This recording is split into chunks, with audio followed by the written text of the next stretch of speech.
Thank you for joining us today. My name is Wella, and for today's video, I'm gonna take you to a tour around one of Demeterland's biggest house models. And this one is the Clarissa.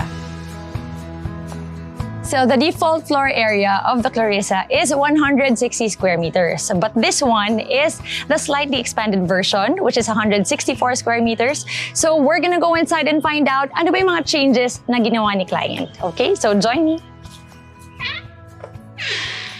Wow! The Clarissa is huge and I'm just so excited to go around. But right now, what I'm gonna do is discuss this door. Now, what's so nice about it? Meron siyang kasamang fixed glass window feature on both sides. Now let's move on to the living area.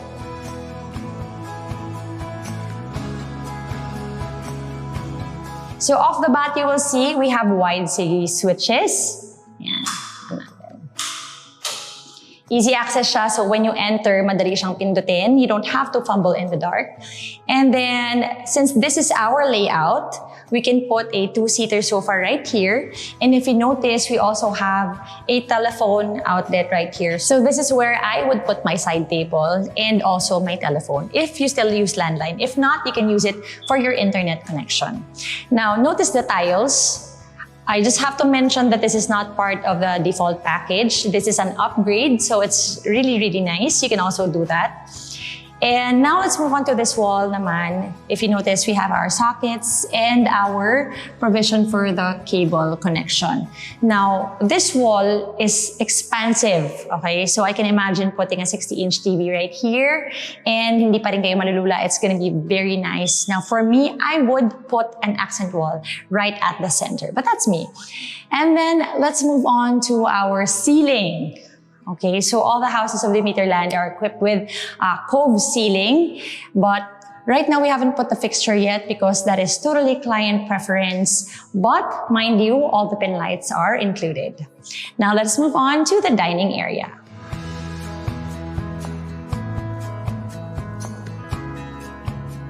So now naman, let's talk about this sliding door. So this is our access to the lanai. Now later on, I'm gonna take you out there and around the vicinity, but right now, let's move on to the other window.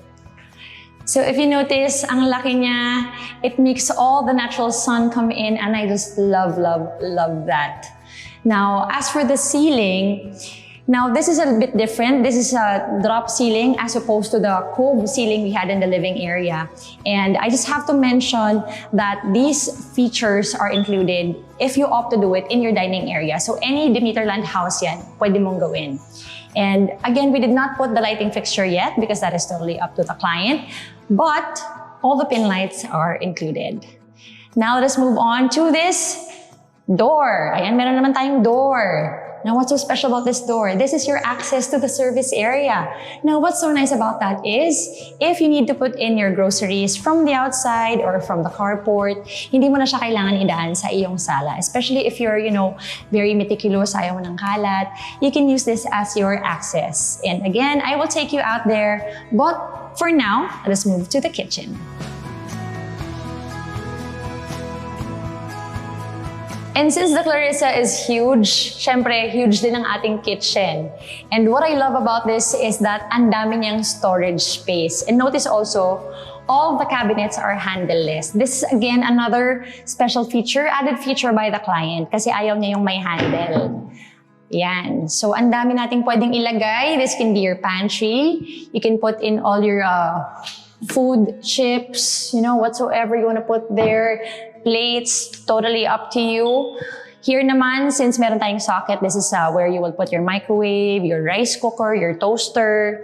And then bottom, normally this is where I put my pans. I'm gonna show you inside because, ayan, pati yung inside, naka-tiles. How amazing is that, diba? Lahat yan naka-tiles. Very, very nice. Okay, so this is where you put your range hood and your oven. So, meron na rin siyang socket for easy access. Again, expansive space. Here, I would normally put my plates, drying rack. Tapos, ang dami rin nating storage. Yan. And flexi ang ating faucet. This is part of the default package. Ayan, very modern kind of faucet and malalim siya. So actually marami kang pwedeng hugasan at one time. And window. Yan, para meron tayong natural sun coming in while you're washing the dishes. More storage. O, diba? Yung Clarissa, it's all about storage. I love it. Kasi marami akong gamit. Ayan. Now, this is where naman you will put your fridge. Meron rin tayong socket right here. So, you know, I'm very maarte about yung mga cables na nakalabas. So, I love that the sockets are right here.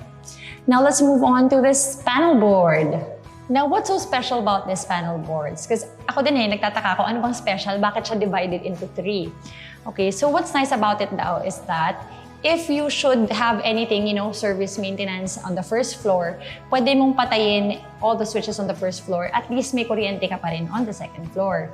Also, ang maganda pa dito is naka-subdivide na yung mga breakers per area and per room. So what does that mean? Ibig sabihin nun, if meron kang appliance na mag-short, you know, that happened to me in the past, hindi sila lahat sama-sama. Isang area lang yung maapektuhan. O diba? You know, honestly, I did not know that until today and I love, love, love that information.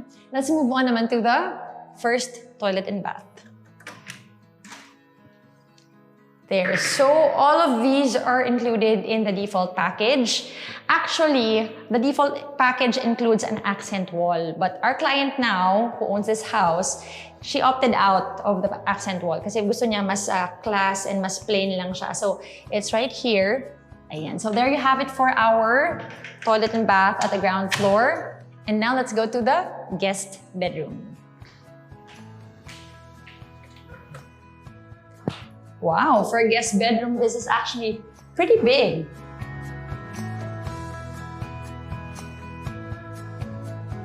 Ayan, so if you notice, wala siyang direct sun. Okay? Now, what is nice about that is that this is actually the coolest part of the house. Sarap dito, sarap tumambay. So, wala rin siyang kasamang built-in cabinet. And what it does is, it gives this room the flexibility to be an office, to be a bedroom, to be a study, to be a storage area. Totally up to you. And we also have our windows right here. Still huge, still expansive, you know, just put nice blinds, curtains, whatnots. And this room should look really, really nice already.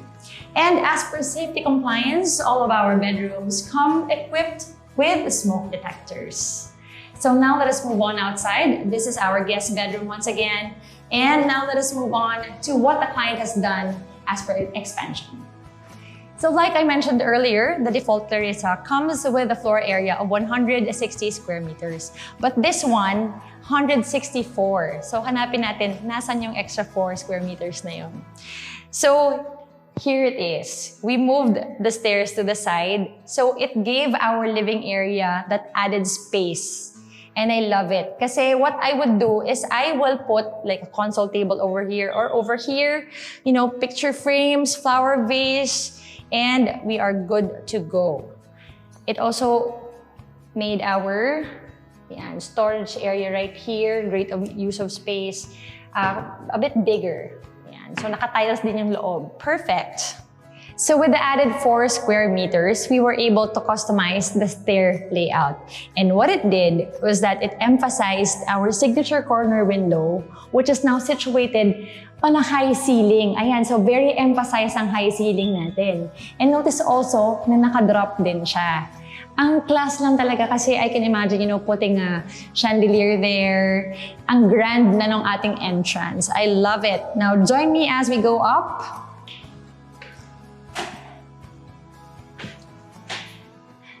The default Clarissa comes with wood planks, wooden railings, glass panels, and tubular railings. These are all part of the default of the Clarissa. So now let's take a look inside bedroom number 1. It's actually quite big, bedroom number 1. And this one, let's talk about the basic features of the default Clarissa. So part of the default is the tiles. So naka-wood design na siya. Kasama na siya sa basic, so no added cost. You can also change it up. That's totally up to you. Now, let's talk about the layout. As for the layout, if you notice, meron tayong built-in cabinets. Now, the built-in cabinets are also part of the default layout, but what's nice about it is that it is totally movable. Siyempre, kailangan niyo pong sabihin agad yan during planning, and we can move this totally up to you where you want to put it. Pwede rin actually na hindi siya built-in para pwede niyo siyang i-move around. Okay? So, malaki naman ang ating cabinets. Marami tayong pwedeng ilagay. We have our provision for the hangers and the drawers. So let's move on to this side of the room. Meron tayong huge window where it will allow all the natural light to come in. And since malaki ang ating bedroom, it can comfortably sit a queen-sized bed. Ayan, very big, di ba? Pwede din tayong maglagay ng TV, a study area, study table. And right now, ang configuration nitong room is it's meant for a split-type air conditioning. But we can also put in a provision for window type. But again, all you have to do is inform us beforehand during the planning stage, and we'll be more than happy to change the layout for you for no additional fees. So this is where I would put the bed. Ayan. And now let's look at the ceiling. Part of the default is naka-cove na rin siya. All the pin lights are already included. Fixtures, totally up to you. You can buy and put in whatever you like. Ayan, meron na rin tayong mga provision for the sockets. Marami siya actually kasi, lahat ng tao ngayon may mga gadgets, may mga device. So, very important ang placement ng mga sockets. Alright, so this is bedroom number 1. I will take you naman to bedroom number 2. So, this is bedroom number 2. So much like in bedroom number 1, the size is very similar. Kasya rin dito ang queen-size bed. Meron din siyang provision ng built-in cabinets kasama sa default package. Also, pwede rin siyang movable, pwede na siyang ilipat. Basta, we have to inform. Planning stage pa lang, kailangan alam na natin yan. Malaki rin siya, same size actually. Yan, we also have our chest drawer. For me, the only difference that I noticed between bedroom number 1 and bedroom number 2 is that this one, walang direct sunlight access. So, to be completely honest, ito yung coolest part of the house. And this is the room I will choose for myself. Ayan. So, we can put in here the window type aircon if you are the window type aircon kind of person. But right now, the configuration of this room is for split type. Okay. And to my right, we have our window. Ayan. I love the windows. Meron tayong awning. And for safety purposes, nilagay namin siya sa second level. Ayan. Try natin i-open. Okay. Right now, the cool wind is coming in. I love it. But syempre, to make this room a little bit cozier, let's put mga blinds or curtains right here. So this is where I would put the bed. Naka-cove lighting na rin siya, naka-cove ceiling. Pin lights are already included, and meron din tayong smoke detectors. So that is it for bedroom number 2. Now let us move on to bedroom number 3. But before we do that, let's look at the common toilet and bath. So this is the common toilet and bath. This is accessible for both bedrooms 1 and 2. So this one, actually, the default package comes with an accent wall. But like I said earlier, our client for this one opted for a simpler design. Yan, medyo minimalist kasi siya, so ayaw niya ng accent wall. But the accent wall is kasama na sa default package with no additional price. So it's very spacious. All you have to do is maybe add an enclosure. Ang ganda rin ng shower fixture natin, also part of the default package. I love it. That is our common toilet and bath. Ngayon naman, I'm so excited to see what the master's bedroom has to offer. Ano bang special sa Clarissa? Let's go!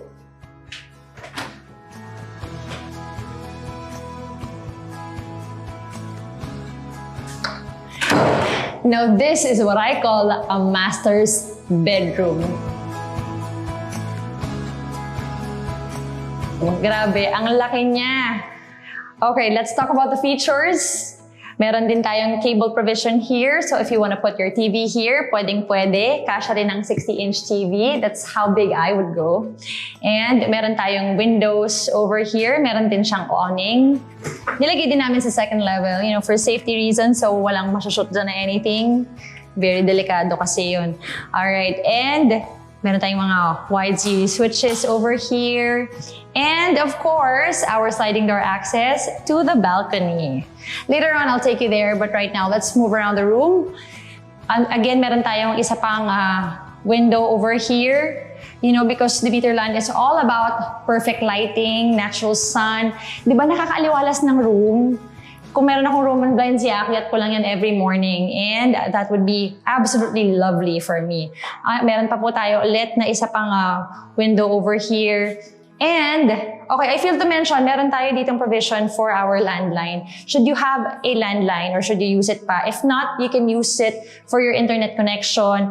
Put side table here and there. Grabe, I can imagine making this room into, very hotel-like feel.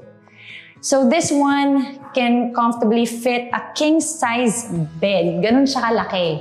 And the room will still look spacious. As for myself, I would put a nice painting over here for that homier feel.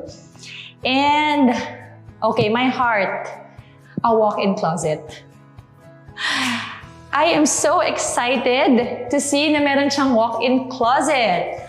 Siyempre, yung walk-in closet natin, meron din kasamang built-in cabinets. Now, I would not put this anywhere else. For me, this spot is perfect. This is where exactly I would want it to be. And it's slightly bigger, yung storage area niya for the hangers. And mas marami din siyang chest drawers. Ayan, so we have here our wide series switch. Siyempre, you may want to see what you look like and the clothes that you choose for yourself, right? And meron din siyang provision for the light fixture, pero syempre wala pa rin siya hanggang ngayon. Nalagyan niya ni client ng super gandang light, I am sure. Okay, and another feature of the master's bedroom of every Clarissa is it has its own toilet and bath. So the toilet and bath in every Clarissa master's bedroom is slightly bigger than the rest of the toilet and baths here in this house. Meron na siyang provision for the heater. Also slightly bigger ang kanyang area for the toilet and for the hand washing area.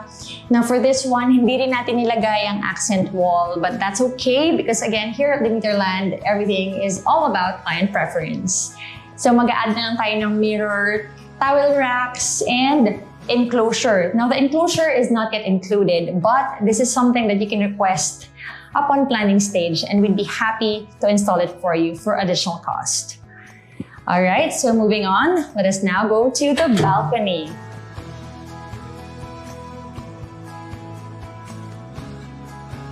So on the way to the balcony, you will notice that the master's bedroom also has cove ceiling and equipped din siya with a smoke detector. Yan. So this is a sliding door that I was talking about earlier. And what a view! Now, I don't know what it is about balconies that I love so much, pero ang hilig ko talaga sa mga ganitong feel. I don't know, maybe it's the view, it's the wind, or, I'm a sucker for tiles, and I just love the tiles here. It's monochromatic, and geometric shapes.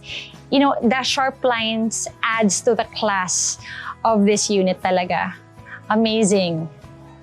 And, if you're a plantito or plantita, you can put your plants here, maybe a nice chair, wicker chair. And if you have pets also, this would be a nice place for them to hang out. And the balcony, you can actually extend it. So if you notice, meron tayo ditong nakaabang already. You can extend it up to that part. Para syempre, bigger yung shaded area natin downstairs and also bigger ang ating balcony. Alright, so that's it for the second floor. Now, I am so excited to take you around the vicinity of the Clarissa. This is the landscape area. Now, this area will be fitted with frog grass upon turnover. Ayan. So this area you can also keep as gravel. So right now, let's move on to this side. Follow me. So this is another walkway to go around the house. So very spacious pa rin siya. We can move around freely, walang problem. And this will take you directly to the carport, which is where we're headed right now. This is where the access walkway leads. Ayan, directly to the service area. Meron tayong washroom, wash area dyan, provision for a washing machine. And since malaki yung space natin, that can also serve as your dirty kitchen. Marami talaga tayong pwedeng ilagay dyan.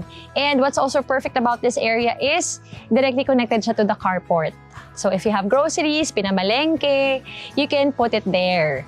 And the carport is also huge since the house is huge. This is a 2-car carport. Dalawa pong sasakyan na kasya. And on top of that, we can also fit it with, a mini play set for our kids, maybe some outdoor sports stuff like bikes, skateboards. Again, totally up to you.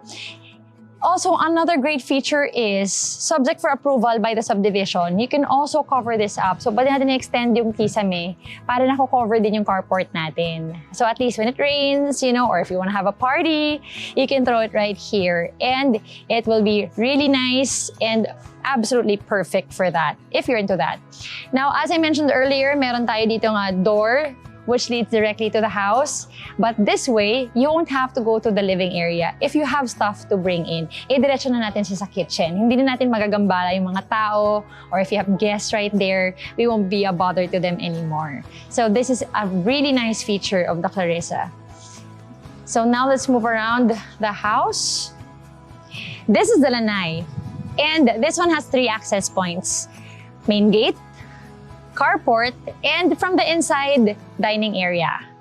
And what's so nice about it is, I can only imagine, putting frog grass here, maybe a bit of landscaping, coffee table, and 2 chairs, and this will be the perfect spot for you to have your morning coffee.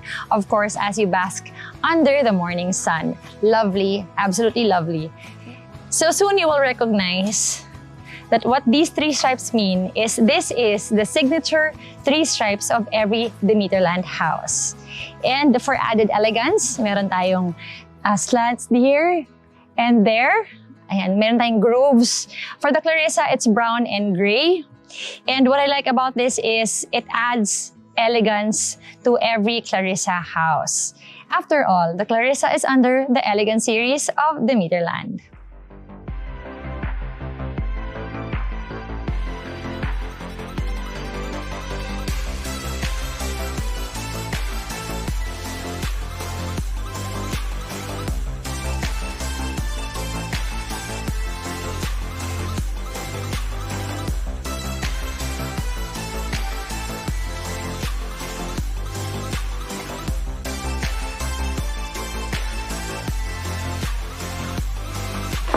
Well, there you have it, the tour around the Clarissa.